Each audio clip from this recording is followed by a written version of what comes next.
C'est dans le plus grand secret qu'elle a été fabriquée. Une chouette d'or, d'argent et de diamants. Estimation à l'époque, 1 million de francs, 150 000 euros. Cet oiseau fabuleux a été enterré en France en avril 1993 pour une chasse au trésor et n'a jamais été retrouvé. 20 ans après, ils sont encore des milliers à sa recherche.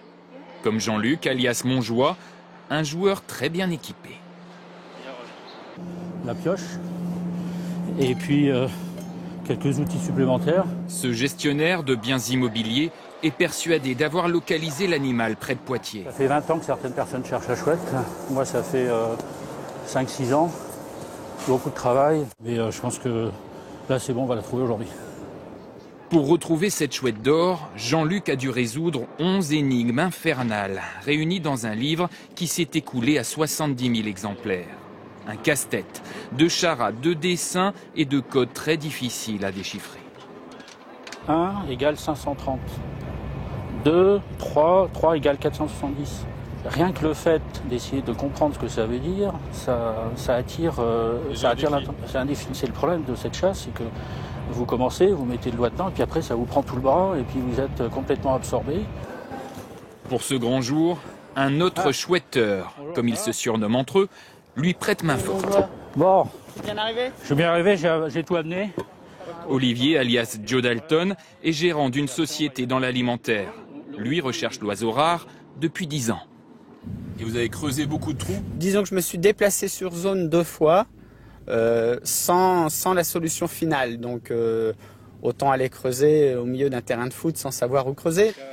Jean-Luc est déjà venu en repérage. Il est persuadé d'être sur la bonne voie. Hâte-toi de trouver la flèche. Oui. Donc là, tu vois, il y a une flèche.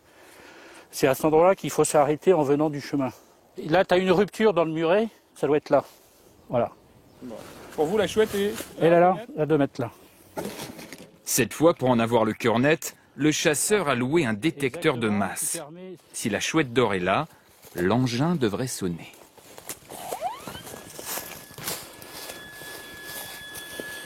Donc là, il y a le seau là. Là, il y a ton seau. Il y a le seau, enfin le seau que j'avais trouvé. Ah, c'est pas la chouette, Jean-Luc. Ça, c'est pas la chouette, non.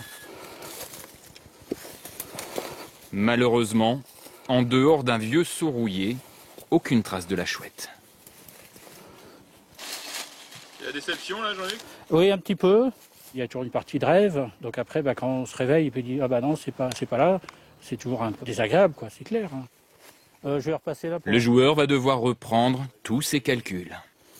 Ça fait 20 ans que c'est cruel. Ça fait 20 ans que c'est cruel. Dès les premières années, il y a des chouetteurs qui sont partis creuser, étant persuadés. Et 20 ans après, il y en a d'autres qui continuent à creuser. Mais pourquoi cet oiseau de malheur n'a jamais été déterré? Les énigmes sont-elles trop difficiles à décrypter? C'est le sentiment de Philippe Duck, un homme qui souhaite rester discret.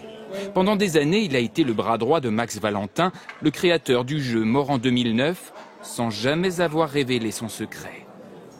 Il a fait vraiment des fausses pistes extrêmement tentantes, élaborées, minutieuses. Et le connaissant, il lui a mis le paquet, sûrement, puisqu'il tourne encore en rond.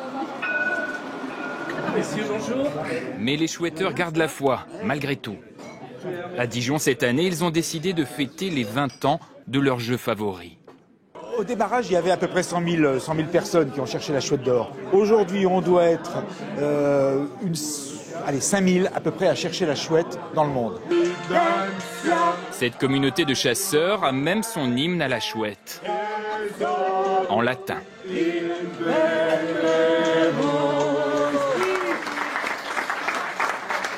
Je crois que c'est pire qu'une drogue, quoi. Même si au bout d'un moment on sature, il m'est arrivé de saturer, d'arrêter 6 mois, de me dire non c'est bon, allez j'arrête.